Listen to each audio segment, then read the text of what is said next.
Evening. Welcome to Show Studios panel on the Sterling Ruby Raf Simons men's show.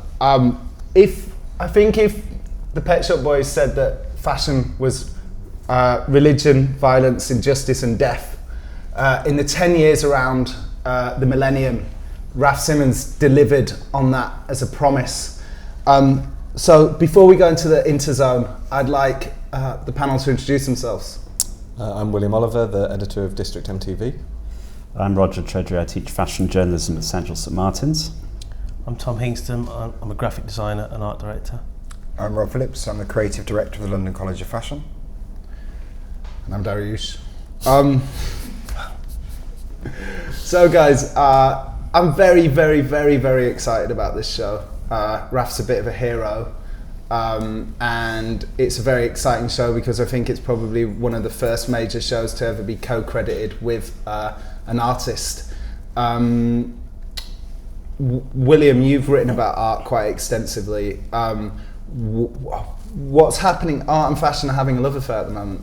Art and fashion have always had a love affair, haven't they, I think. But yes, I think there's definitely a kind of movement at the moment where the two are actually intersecting. I think previously it's been very much about fashion picking from the art world, and the art world slightly looking down on fashion, if I'm honest. But I do feel that at the moment there is a kind of an actual collaboration between the two, definitely. Cool.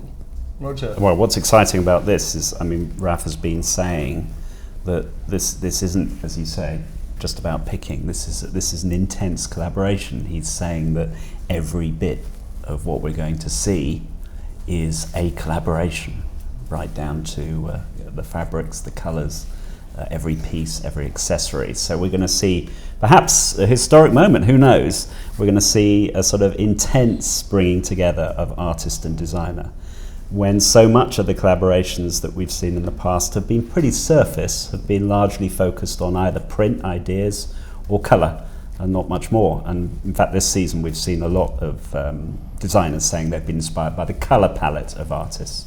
So it's a very, very exciting moment, and could be genuinely historic, and also point new directions for designers to in future work more closely with artists. I mean, what has been the motivation in the past has been largely commercial, I think. If you look back at the history of art and design, if you go art and designers working together, early 20th century, you know, you've got Poiret prancing about, showing himself off as the designer, as artist, and trying to work with artists to build up his credibility. Yeah, so there's absolutely that sense in the early days of modern fashion design of artists actually giving a sort of a commercial boost to the fashion designers. But we've seen that more recently as well. Obviously, Marc Jacobs at Louis Vuitton and all his collaborations, very shrewd commercial moves. This is more. This is intense. This is a love affair. These two guys have known each other for a very long time, and they've worked together before, and they've wanted to obviously bring it to a real new level today. Most of the collabs you've mentioned are I'm going to be oversimplistic, but they do feel a bit like sort of, you know, a bit of art painted on to whatever. Whereas I think what's quite interesting perhaps about this is that obviously Raf, you know, did a huge amount to increase what was in part of the language of fashion, and like and acted like a creator, and there seems to be quite a lot of designers that don't even know if they're a designer or an artist at the moment. I'm thinking about Ghost Rubinsky in Russia, or my friend Carrie who does cassette player. You know, they're very unable to answer whether they're an artist or a fashion designer, and I find that a really interesting thing. I think what's interesting about this collection, and what's the thing that you pointed out, was that he's taken that collaboration through to every single detail. You know, it's not just bags or shoes; it's through everything. But I read somewhere that you know, Raf's been very sort of quick to point out that it is actually clothing. These things should be viewed as pieces of fashion and not art. I mean, if people want to hang them on their walls, then that's fine, you know, once they've made that purchase. But he's been quite sort of firm about the fact that these are actually still pieces of clothing, fashion design. I think that's quite interesting that he's made made that distinction quite clear. Absolutely, which is great, which is what we really want to see, isn't it? Although having said that, I think this is going to be incredibly collectible, whatever we're going to be producing now, because it's it's a one-off. It's the ultimate collectible collection, isn't it? But yes, you're right. That's exactly what he's been saying, isn't it? I mean, it's unusual to see something like this with so much advanced knowledge, because he's given one or two quite detailed interviews already. I think with Tim Blanks on Style.com back in December, talking about the motivation and the thoughts behind it. So we're kind of pre-armed in a way as to what we might. Do you remember what he said to Tim? Yeah, well, I mean, we've been repeating it. In fact, just in the last few minutes, particularly this emphasis, as you say, that he hasn't chosen an art gallery. He doesn't want to say this is kind of fashion touching art and becoming art. He's saying this is still a clothing collection we want people to wear and buy. I think that's very much at the core of what Raf does, though, to be honest. And I think, Raf is very much one of those designers who could almost be considered an artist. And if you look back at his early work especially, it is almost considered art now. If you look at his book, if you look at Redux, if you look at all of that, all of those things that he's brought forwards, he's not just making clothes. He never has been, really, I don't think. That's certainly one of the most exciting things about looking at fashion design at this level. Yeah. And the Belgians have always taken their approach to design has always been extremely serious-minded. They're not embarrassed by conceptual thinking. They're not embarrassed about talking about contemporary art and using long words and using big ideas in their collections, which makes the Belgians always fascinating. And because I guess the history of, obviously it's partly my age, but the history of Raf is just like it's like a kind of, it's just like one amazing moment after another. The sort of the Kraftwerk collection, the kind of the people pretending to be in a video game, the sort of space collection. The only show I've ever been brought to tears by was a Raf Simons collection in 04. That is like an artist. Absolutely. I mean, you mentioned that we always call it that Kraftwerk collection, which must have been about 98, 99, 98 autumn, I think, roughly around then. It's the first show I'd seen him do, actually. I didn't know anything about him at all, and I was completely blown away and overwhelmed by it. And I remember I was very close to backstage where I was sitting, and I rushed backstage saying, I've got to speak to him, I've got to get the quote, and I've got to congratulate him. And I sort of opened my mouth, and he burst into tears right in front of me and was hauled away by various assistants. So, everyone was emotional on that evening. Everyone knew it was a kind of breakthrough moment. He had done something really, really spectacular and really special and was going to lead menswear into new directions. And he did spectacularly. Yeah. I mean, I remember there was an issue of Arena Home Plus, which I'm sure I have somewhere, but I can't remember what I've done with it, which I sort of, I'm walking to the bus and I hate myself for it, But there was an issue of Arena Home Plus that was due to come out on September the 12th, I think. And they had to pulp all 200 or 20,000 of them, whatever it was. They had to pulp them all because it had a bloody Justin Timberlake on the cover in front of a burning flag, the American flag. But it also had a huge Raf Simons feature, and it was the terrorist collection, yes. Shall we say? A collection that I loved telling the Vice readers about. It had the kind of keffiyeh-like scarves, and Raf was talking a lot about freedom fighters and that kind of thing. Obviously, this was not thought of as a good idea for that issue, but he was really, really pushing men's fashion and men's image and men's self-image into new places like an artist, I think. What do you think? I'm always in two minds about fashion and art. I love the idea about it, I love the rhetoric about it, I love conversations about it, but to me fashion's a business and it has to sell, and I always think, well, does art necessarily relate to that? Is it the master's mind is the art and the hand is the business, or how does it work? I don't know, I tip and balance in this conversation constantly. You can look at something and say, oh yeah, it's beautifully artistic, but does that make it any less fashion, and does it make it? I don't know. I believe the artist and the designer are two very, very different things. I put the designer in much higher esteem than I do today than, say, an artist, for very different reasons. Well, I can see why you'd say that. I can totally see why you'd say that. And with someone like Raf, and maybe I'm very different to the panel, but it's for me, he's much more of he's somebody I'll look at that work and I'll move away from it thinking that was hideous, I dislike that, I don't understand it. A few days later, it will start to grow on me. A few weeks later, I'll start to actually loving it, and I'll start to, do you see what I mean? Much more of a grower in terms of as a designer, but I don't look at him as an artist at all. He's also his history of defining what men wear is obscene.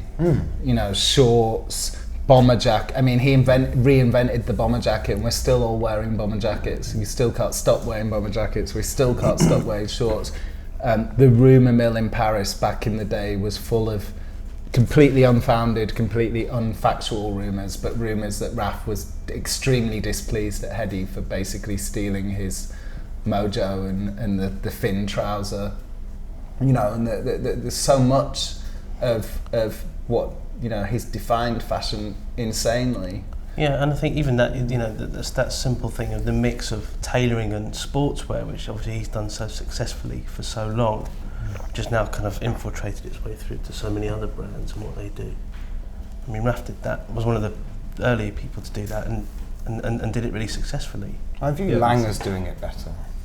Just maybe it didn't work at the time. But for me, I don't know, and I know Raf was quite influenced by Lang, judging by some of the history and the reading books on Raf. So, but I mean, don't get me wrong, he's an absolutely great designer. I love his work. He's very influential. You can see to other menswear designers, such as like you can see his work coming up in J.W. Anderson quite obviously, but still no. Of course, it might not work at all today. I mean, you know, Sterling, you know, this artist is a very strong character with a very strong aesthetic himself. Yeah. And, you know, is he going to overwhelm the clothes? You know, is it all going to be about him? Or are we going to lose sight of, you know, they know each other well enough for the potential to be a stunning collaboration, but we should also be prepared for a kind of artist takeover. But you could look at his tenure at Dior, couldn't you, as being the same? Who's the more powerful name, Dior or Raf? Yeah, absolutely. What I was just going to. I actually think the relationship between Sterling Ruby and Raf Simons is quite an interesting one, because if you look at Raf's art collection, and if you look at actually what he produces as a designer, and then you look at what Sterling Ruby produces as an artist, there's almost a kind of contrast between the two. I always think it's quite interesting that they actually are so close and that they produce so much together. I mean, the ethos is the same, but the actual aesthetic is quite different. His references, though, I mean, again, they read like a kind of, you know, teenage boy's dream. It's all kind of gangs, mental illness, prisons. You know, it's just similar music. Yeah. And also, I read today, I won't pretend that I have a great knowledge of Sterling Ruby, but I read that he grew up on a military base, and Raf's dad worked in the Air Force. So there's a kind of link there. I think he was born on a American military base in Germany. So there's possibly a link there with a kind of military dad, which would explain the kind of Oedipal rebellion. You know, what could be more masculine than a military dad? But this is today's collaboration is something that they've teased out slowly, isn't it? Over the last few years, you know, there's been the store. The store, and there's been the stuff that they've collaborated on for Dior. Which is obviously has only been kind of details within the clothing, but it's been a kind of slow kind of sort of progression, isn't it? To this yes, which fills us with hope that this is going to be special. You know, it's not like the testing has been done. You know, I think in that Dior collection there are only like 4 pieces that were the collaboration, and the store it's in Tokyo. Is it? I haven't been to it, but yeah, just little smallish projects now waiting for the big one. It's interesting maybe to think about why now as well. You know, why is it the right time for them to do it now? Is it just simply that they've kind of both got to a point where they're comfortable to do it, or is it that there's a commercial reasoning for it as well? You know, maybe where Raf has been going and what's been happening with him sort of over the sort of recent years, is it time for him to do something and really make a splash and kind of come back almost? Because there was definitely a period where you know, the kind of later years of the Raf by Raf stuff was, you know, not amazing. I've been bored by Raf ever since he went to Jill Sando. And that's as somebody who literally hero worships him. I mean, he consciously decided and announced, I am growing up now, I'm not the teenager. And he said, I'll lose some of my fans. And he put serpents on his clothes. You know, it's a pretty strong statement. I think it was 2009 he did this. Well, there's been the kind of the emblem, the badges for quite a while as well, which are, you know, it's almost a bit Vuitton, isn't it? It's kind of quite an interesting way of projecting that kind of aesthetic, I suppose. I mean, there are a lot of designers where there's the sort of the soft, the sweet, and then the hard and the edgy in one. You know, I mean, you get that classically perhaps in Alexander McQueen, you know, where you've got this very hard-edged, challenging McQueen that we usually associate with him, but there was also a softer romantic side, which has been brought out much more since he died, of course, with Sarah. But quite a few designers are like that. But you know, what he's done is Raf Simons seems to be able to compartmentalise and take on jobs. And I suppose you know, Karl Lagerfeld will completely understand this. You know, Karl Lagerfeld, the mercenary, the ultimate mercenary, who believes he can do any style, any format. I'm quite in favour of what he's done generally, but I don't know what's going to happen today. I also don't know whether this is really just a one-off. I mean, if it's hugely successful, if it has huge media impact and huge success as a sales strategy as well, I mean, why shouldn't it continue anyway? Maybe they're just saying it's a one-off, and maybe it could evolve into something that could be set a new path. You know, the idea of artists and designer collaborating equally, and actually by creating the label, a new label today, that's a much bigger statement than any designer's ever done before, isn't it? Well, I also like, you know, I think that the idea, you know, because really any art made around the human image essentially relates to fashion, and because there's so much human image out there now because of social networking, and I think all the best fashion images are being put out, you know, on Instagram. All the best fashion images are by young artists. You know, all the most exciting styling and art direction is by people who identify as artists as opposed to stylists or fashion people, because they're just selling themselves and they're selling their ideas. And so I guess it's quite, you know, and also it's very democratic to wear art. I mean, you know, you can't take your living room wall out with you, can you? But you can show everybody your clothes. So I think it's a very, you know, positive step. As a sort of art director, how do you feel about the whole sort of art fashion? I think it's really interesting. I think it's really interesting that you've that those collaborations, we're seeing more of those collaborations, and I think, you know, the idea of approaching the way that fabric prints work, and, you know, having kind of a kind of unexpected input into that is really interesting. You know, whether it's an artist or a musician that's having input into what that fabric or that skin ends up being, I think it's really interesting. So I think, you know, it would be exciting to see what they've done today with this show, definitely. Okay. It seems somewhat of a paradox, though, doesn't it, to think that it could continue? Surely an artist cannot work the same as the designer. Wouldn't make the artist an artist anymore. Artist becomes designer. Quite a lot of I don't know if I can. It seems to me that design has limits. Of course, it has limits. Art, in theory, no limit. So how would they continue something?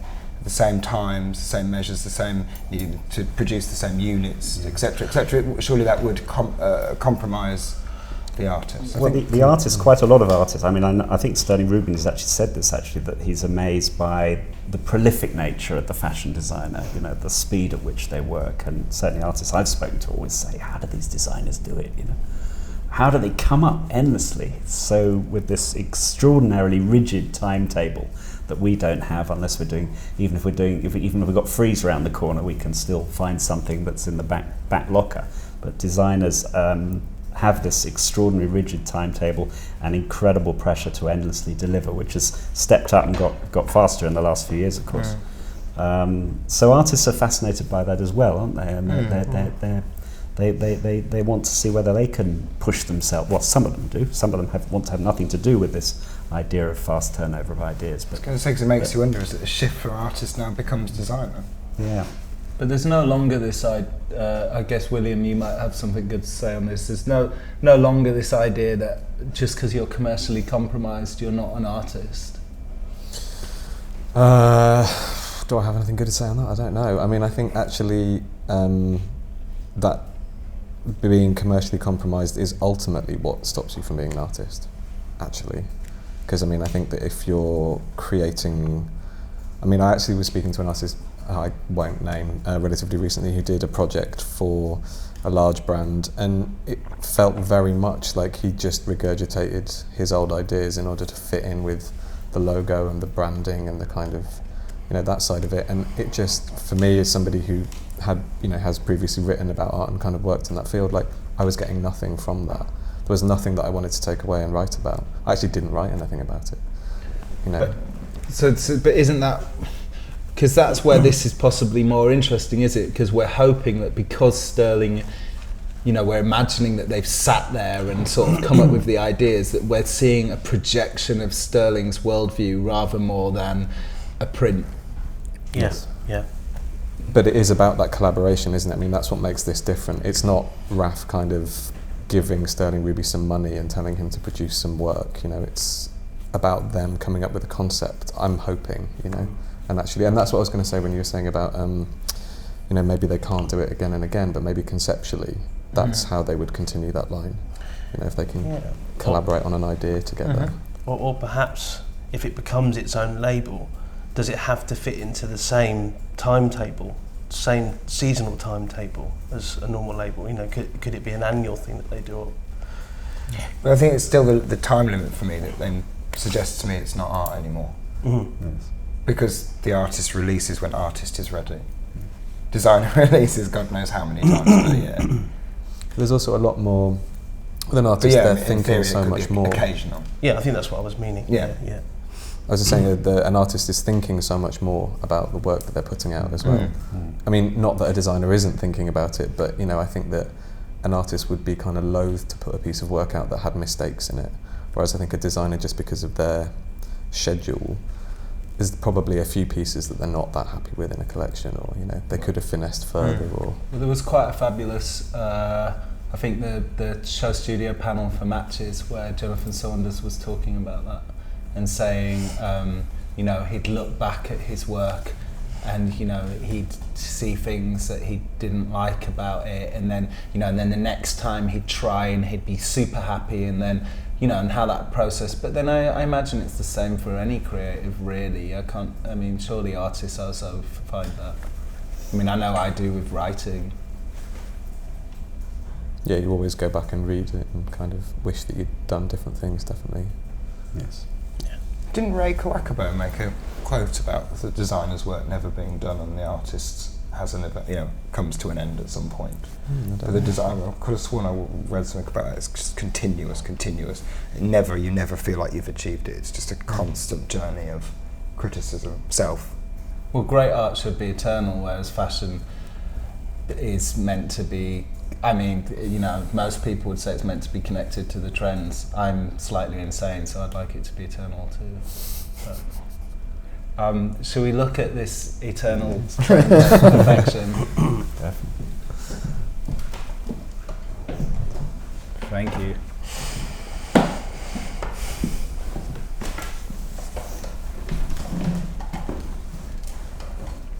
Thanks. To Old Glory, the US flag, right? So we're straight into some collage. In everything. These are the first few images, yes?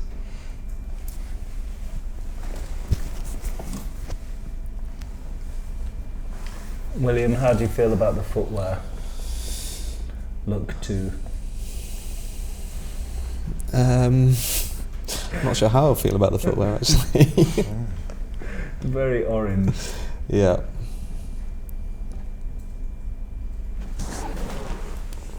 Got sort of cartoon proportions, aren't they? The feet. Yeah, they're very big. There's already some reproductions from previous seasons. That sweatshirt in the middle, Yeah. I own without the actual print on it. No, yeah, I I think have that's that from last season. from last season, yeah. And mega narrow Trousers, trousers, which is the opposite of what everybody else is doing. I mean, they're beyond narrow. There was some narrow one. I think it was Gucci showed They're not that narrow. quite narrow, but yeah, I mean, the broader trend seems to be going towards more of a looser look. It's quite interesting. Is that fathers written on his top? Yes. Yeah.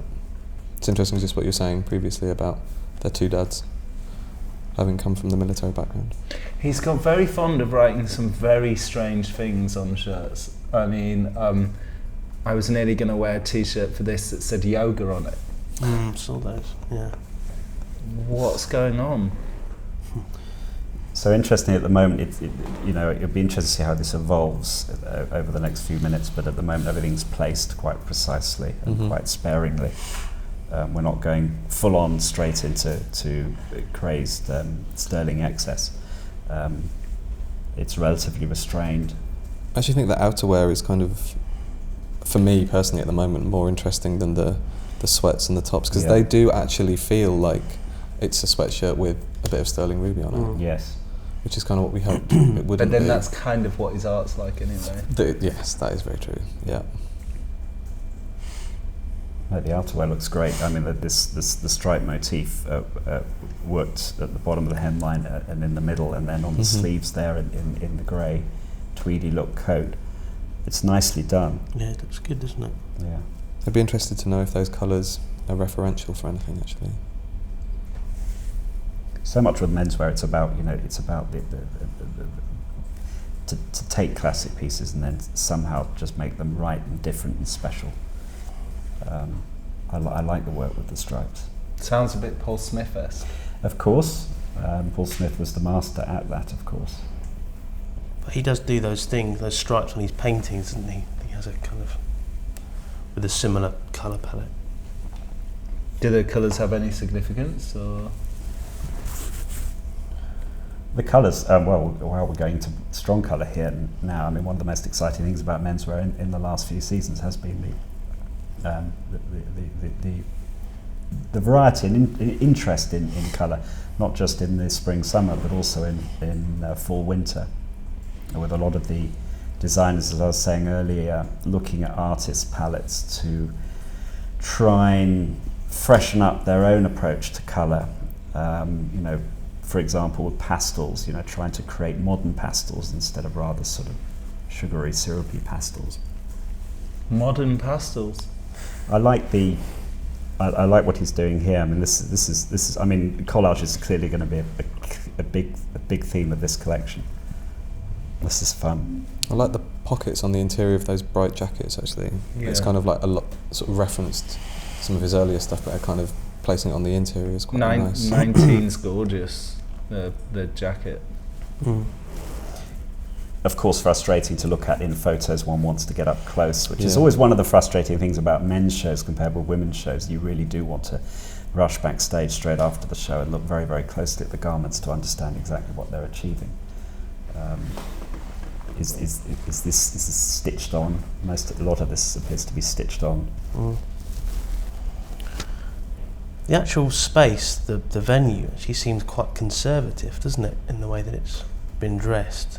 Given the sorts of things that Sterling does with some of his installation pieces. Yeah, I think again they said that they didn't want it to be an art gallery or too much obviously an art gallery. They wanted it to be a relatively straightforward fashion show venue in feel. So maybe that's again trying not to be too directly the art.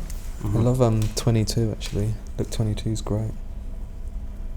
I mean, as an artist, it must be a fabulous idea to think that possibly thousands of people will own and possess your work, and then hundreds of thousands will see it, as compared to, you know, a few people seeing Much more it. limited audience, yeah.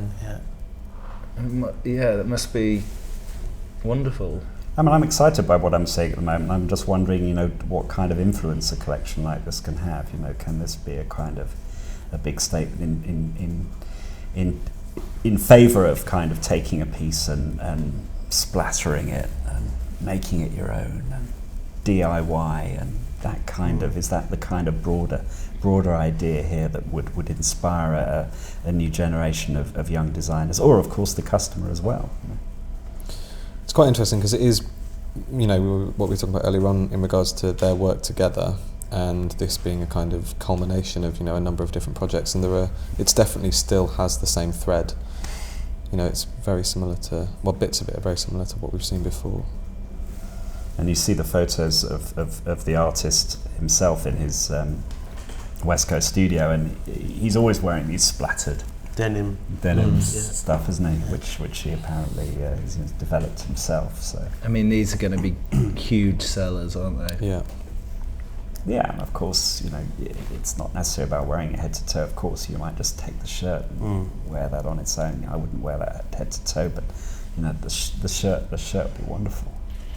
And those clothes that you're referring to, they're almost kind of uniforms, aren't they? That he's made for his workplace or for his studio. So yes.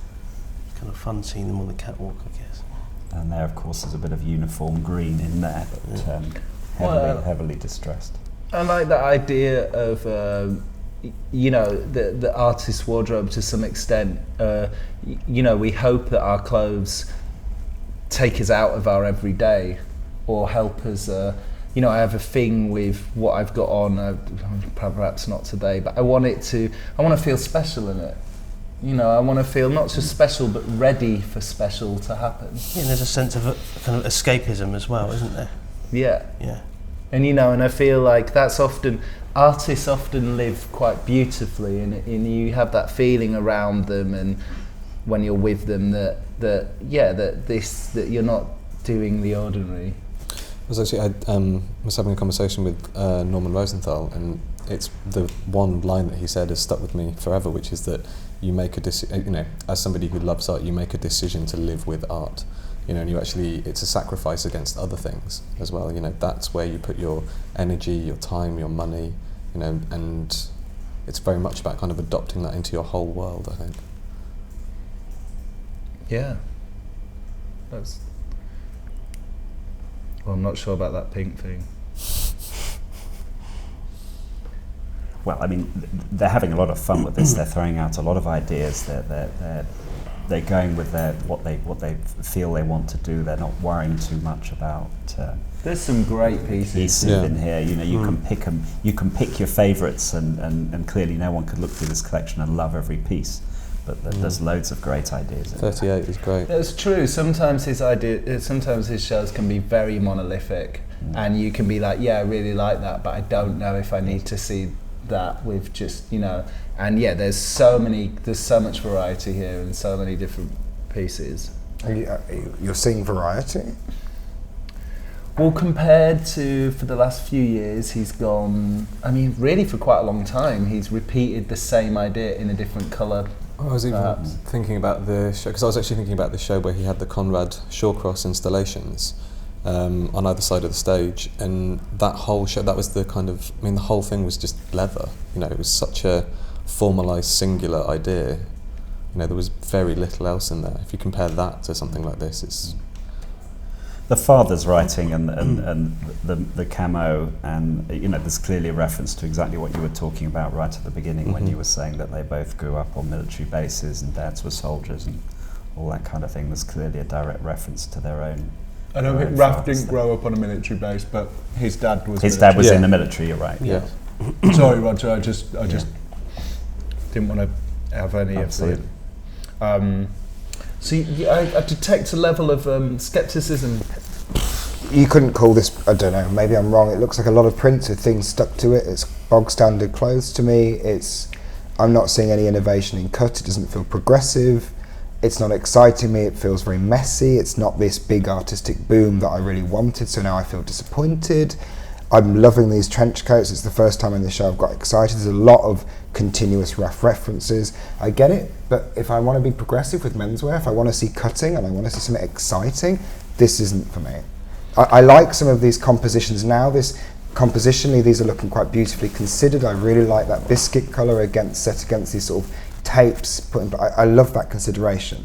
The rest of it felt like a lot of labels stuck to t-shirts, things stuck to it, which, to be quite honest, is getting so fucking boring in fashion that everyone is sticking something to something. Do we really need any more things with words on, but without any innovative cutting, without something interesting to sell? Do you see what I mean? I'm just curious, is how many coats do we need? How many sweatshirts do we need? I could buy that skinny pant anywhere.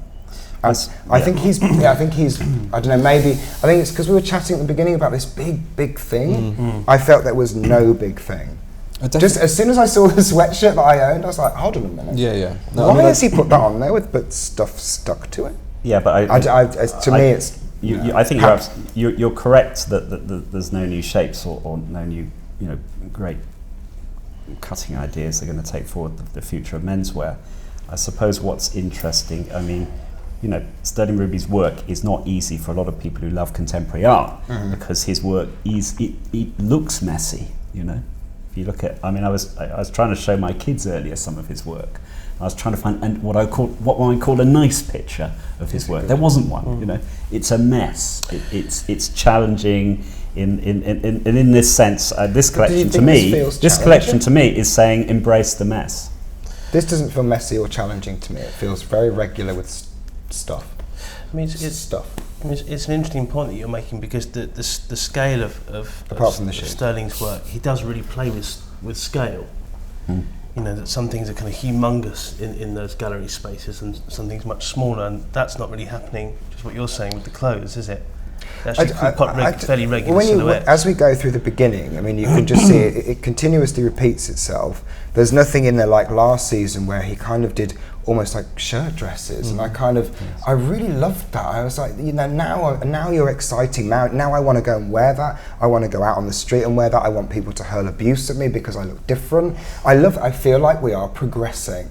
This, I feel like I could make this myself. Well, I know I could anyway, but it feels too easy for me. It feels so commercial. It feels like it's jumping on the back of every other design house at the moment, which is, let's stick a big name on it. Let's stick a bit of print there. It's not, those last few trenches at the end, I love them. They're beautiful. I'm pleased I saw them, that they're in this. I really quite like that shoe. That shoe does feel like it's challenging me. I want to see that in real life. When Prada a couple of seasons, did the huge soles, and when I went and bought those, they were amazing, and it felt different and special. And do you know what I mean? Those shoes actually, like you were saying about J.W. Anderson, there's definitely a reference there. Absolutely. Well.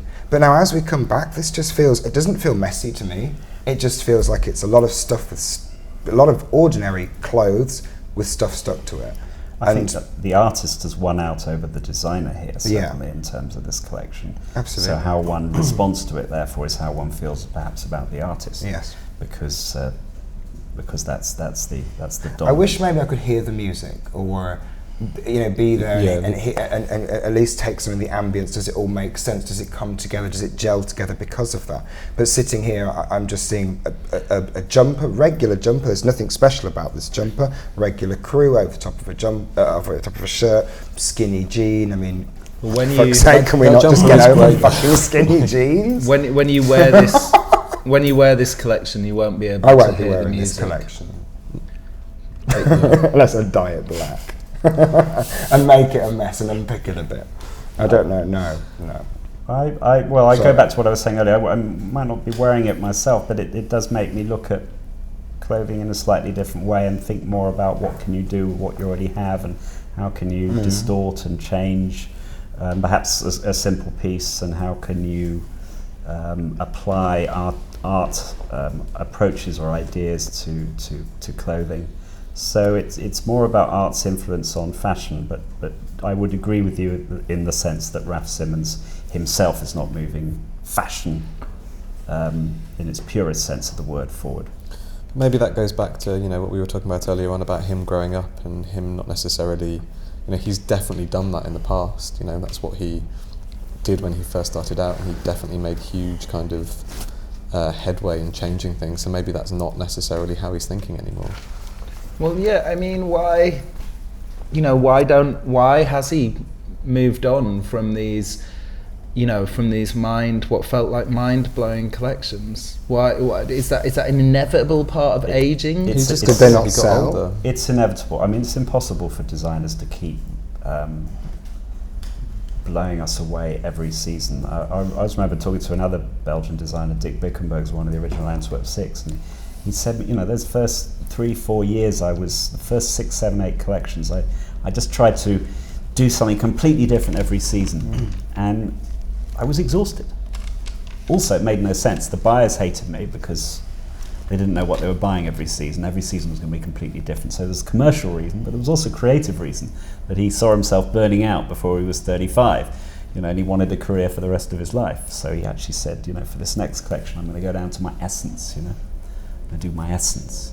Yeah, and then I'm going to build more slowly, and then I'm going to build on my bestsellers, and I'm going to work through my ideas. But surely fashion changes, so surely you can always be it shouldn't be exhausting to be ahead of it, or to offer a point of difference, because fashion's doing a lot of the job for you. It's not, it's not music. You're not making it into, you're just twisting it slightly. I mean, yeah, fashion should be just changed. If a part of the job is being done by fashion, it's changing the cut of trousers, it's changing the colours, it's changing the materials, changing the waist.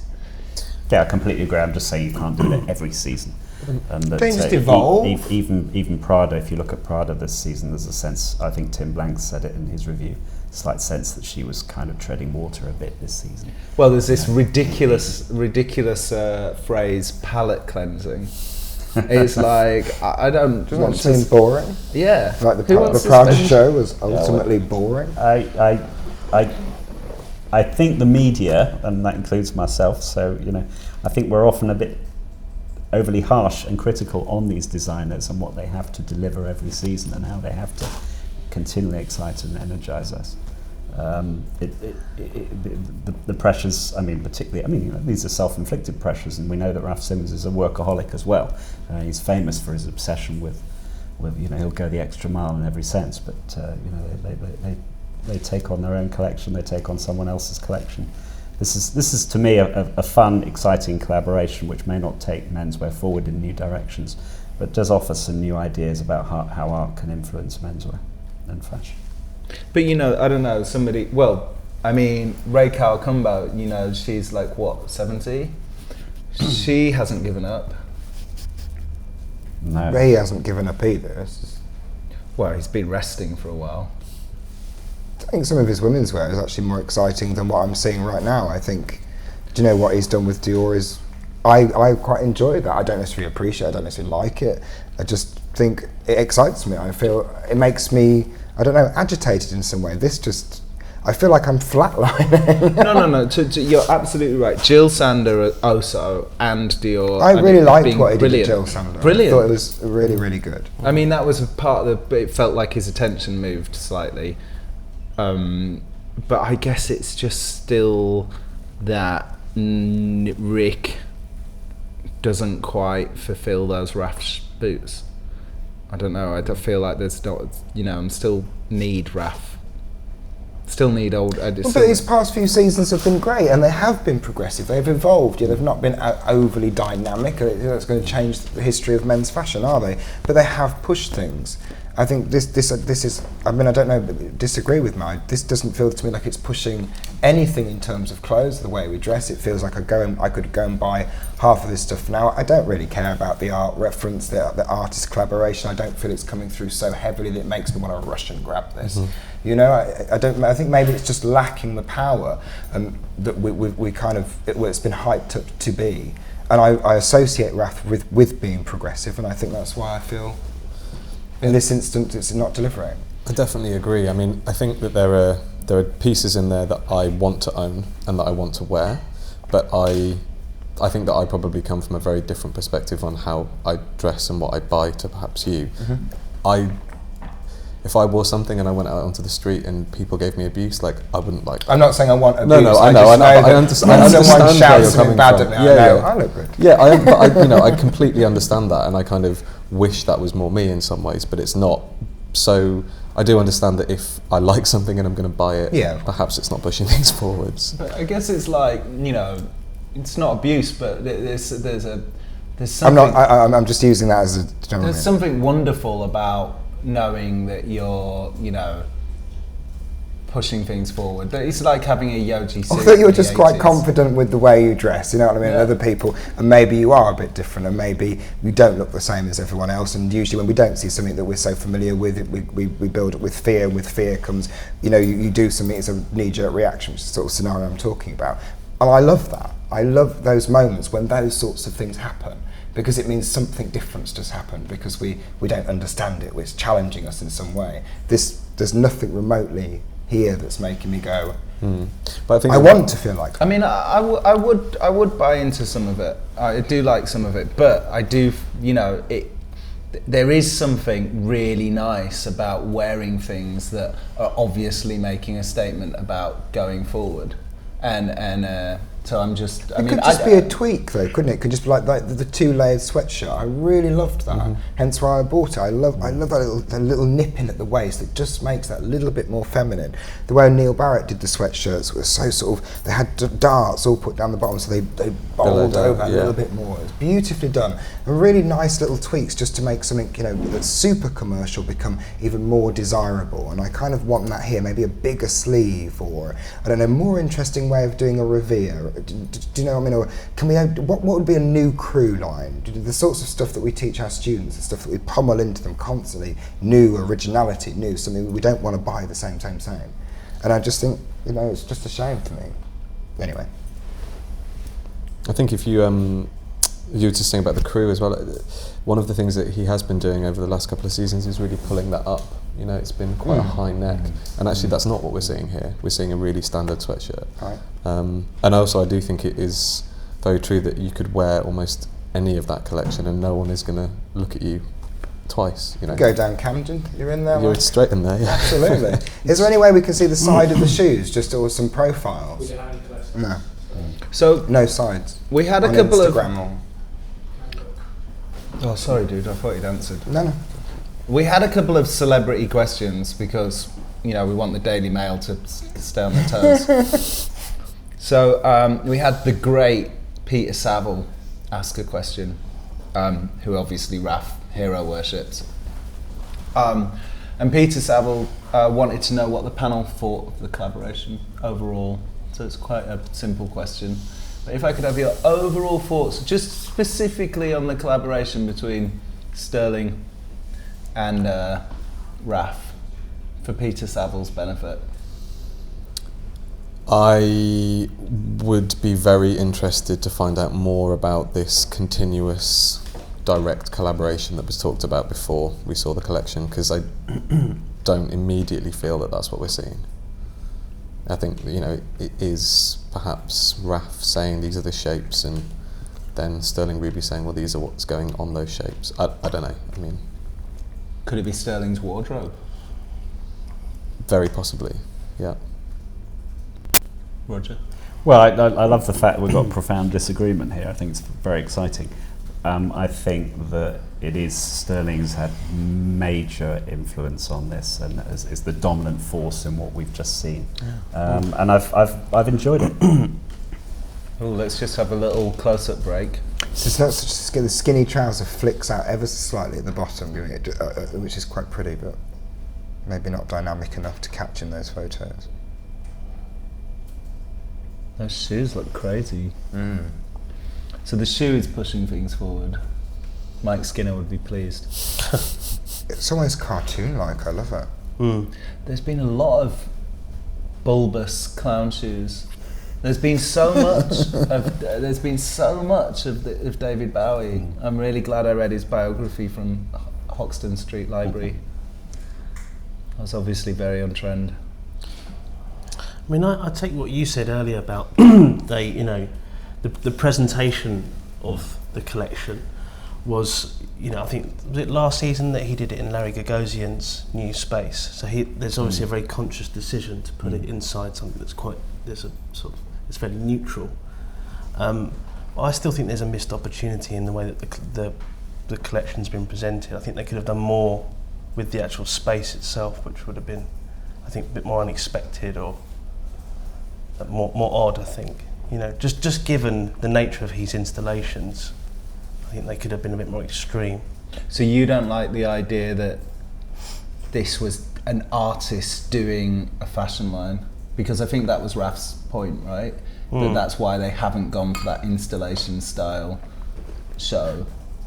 I mean, it's difficult without hearing the music and, as you said, getting the kind of the ambience of the space. But it seems quite tame, looking at the way that these clothes have been presented, and the way that runway's been structured. When you think about as I say, when you think about the kind of installations that he's known for, basically. But. And what would you say to Mr. Saville about this collab? I think I've said quite a lot about it, haven't I? You have? You have? All right then. Well then, our next Uber celebrity question is from Mr. Hans-Ulrich Obrist, a great thinker and somebody I follow on Instagram. And he sent a question to Show Studio, and his question was about Raf's ideas on the fourth sex. So Raf obviously is somebody we associate with adolescence, and his idea about adolescence was that it's a time when your sexuality hasn't been defined yet. What do we think is the relevance of that to Raf's work and to fashion? I'll ask you, since you didn't answer the last question. Jeez. Can you repeat the question? The fourth sex, the idea that basically in adolescence your sexuality isn't defined yet. What do you So think? your sexuality isn't defined yet, or your identity isn't defined yet? Well, that's for you to decide. You can take this question either way. Okay. Because it was a book, wasn't it? The The fourth sex, yeah. It was a book. So basically, the idea is that he did a book, The Fourth Sex. He was a little bit closing his adolescent period, also, Raf was. So he's saying, I've done this. I've been the adolescent, and the fourth. It's the idea that your sexuality isn't defined in your adolescence, and perhaps sexuality and identity are the same thing, and most advertisers would like them to be. Of course they would. And in reference to this collection, or just in Raf's work in general? I think in Raf's work, that Hans was very interested in Raf's multimedia. Well, doesn't Raf approach. just play with some of the laws that as a society we seem to have established for how men should look? Isn't that all it is? Well, you tell me. Well, of course, it's just pushing that, isn't it? There's somewhere along the line, society said men dress like this, women dress like this, and bizarrely we've took these codes and we've run with them, and everybody who doesn't follow those codes is either labelled as homosexual or odd or something. Do you know what I mean? And he's just ever so slightly, every now and again, just push exactly like J.W. Anderson. It's that little push, that little push, that little push. Do you know what I mean? In a progressive, considered way. If you take something like the Versace show we've just seen, which was just so vulgar, and Tom of Finland, it was just so bleh. Do you know what I mean? It's almost like stereotypical. It's pondering to society's thoughts on what that is, what that should look like, what that feels like. Whereas these are almost so tiny and slightly intellectually thought about, how he puts things out there, those little messages, little innuendos. It's beautifully done. It makes it feel more accessible to everybody. Do you know what I mean? It's good. No, absolutely, yeah.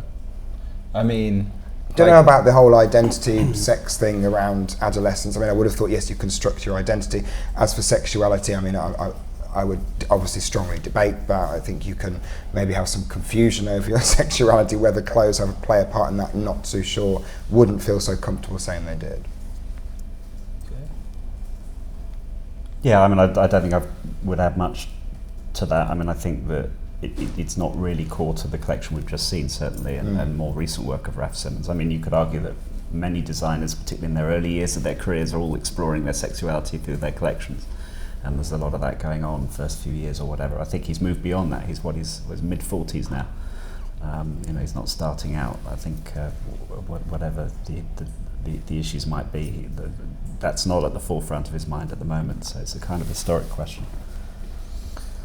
The fourth sex, the idea that especially was presented in that book, is not just about sexuality as well, though it's kind of also about gender, and about that idea that when you're an adolescent, your gender is actually kind of ambivalent, and you're not somebody who is going through that kind of adolescent period. The way that they look physically can be male, can be female, can be somewhere in the middle, and I think that if you look at Raf's sort of landscape compared to his age, and then you compare that to that idea of the fourth sex, it's kind of like when he first started out, he was really pushing those ideas of what menswear is and kind of what the shapes are, and like you were saying, pushing things forward. And perhaps as he's got older and he's become more comfortable in himself, he is just accepting the kind of masculine, the sort of typical masculine shapes, but kind of working with those and sort of trying to do something a little bit different. But maybe that fourth sex idea is not necessarily as integral or important to what he's doing now, just because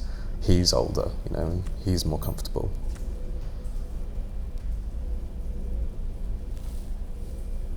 Nothing to add. See, because I find it interesting, because I totally see Raf's work completely differently to you.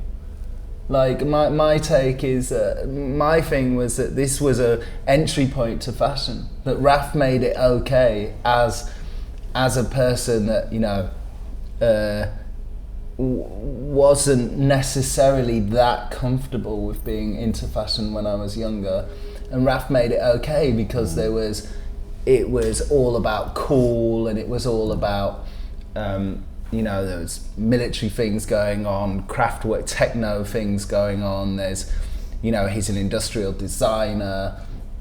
And the way I see that confusion about sexuality is, as I've got older, I've understood that I have these two things going on. So there's the gay guy that wants to, meet other gay guys to do gay things.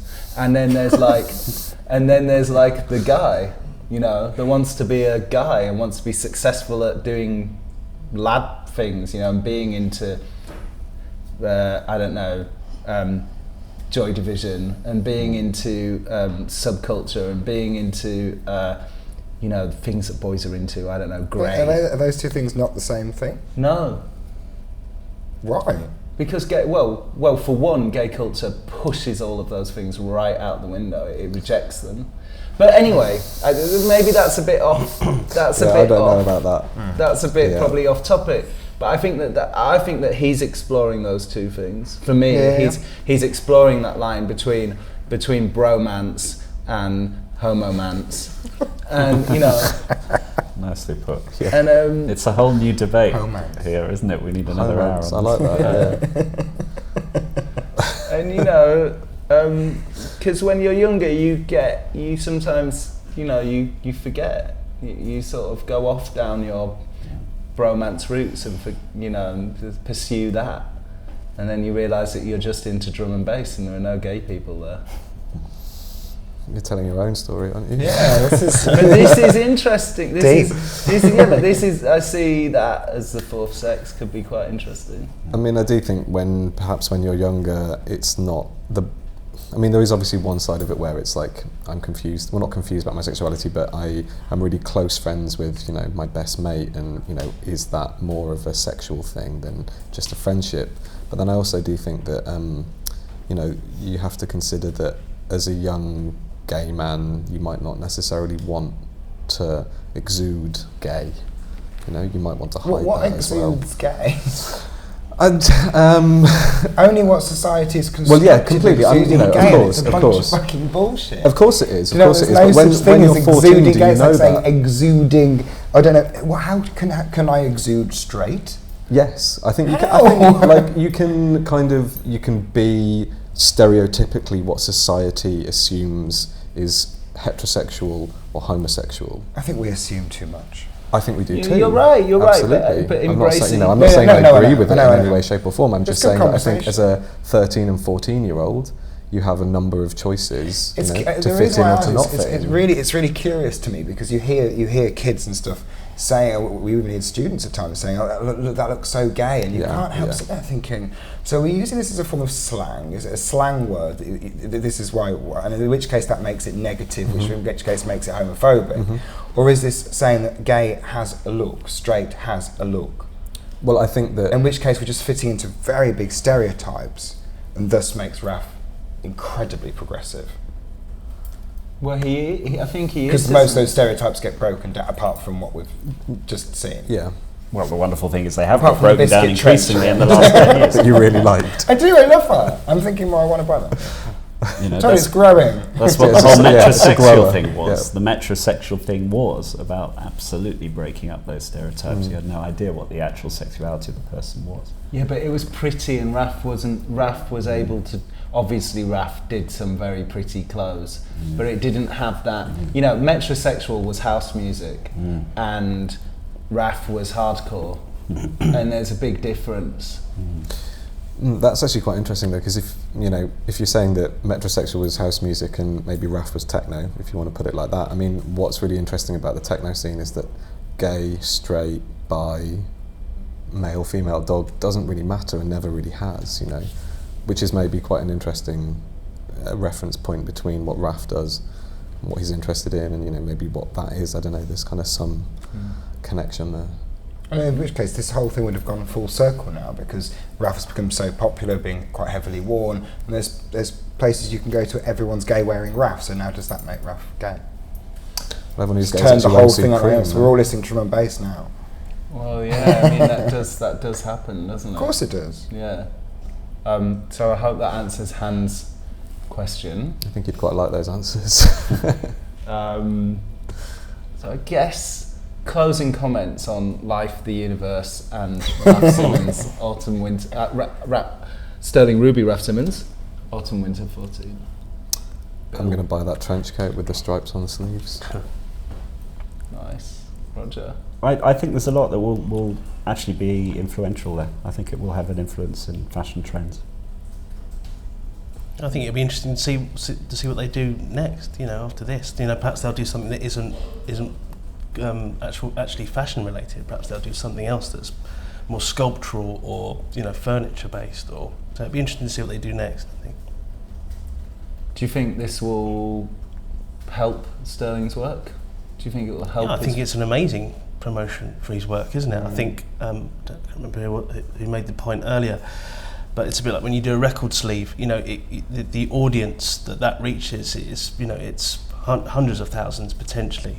If you work with the right artist, of course. Which and there's a little bit of that in this. I think that his exposure as an artist will be so much will go out to a much wider audience now, having done this collection, in terms of the press that this will generate. It's interesting that we think there's zero price for Sterling to pay in terms of credibility, whereas perhaps 30 years ago we would have expected there to be a price to pay. Do you think? Not sure. You think there might still be a price to pay, or? I mean, what do you think? Do you think that the sorts of people that are kind of die-hard Sterling fans would feel that he's kind of compromised his art by doing this? I don't think they would now, but Right. I think 30 years ago people would have. Do you? I think so. Even if they've had a history of collaborations before? Well, I think, look because obviously this isn't just a sort of one-off, is it? Like we were saying earlier, there's been a kind of slow burning sort of collaboration, I suppose, that's evolved into what this show is now. Well, the fact that we haven't really seen anything on quite this level, apart from obviously Keith Haring, is I think indicative of that this couldn't have happened before, and certainly not before Andy Warhol. There's no way, I don't think. Perhaps. Maybe. It's got to be great news for him. I mean, I bet there are a good number of people watching us now, including maybe my students who barely know the artist, and they're being introduced to him this evening. It's just going to bring a whole new constituency to it. Absolutely. You're going to get to close the whole thing. Flatlined, little beep at the end. Yeah. There's life.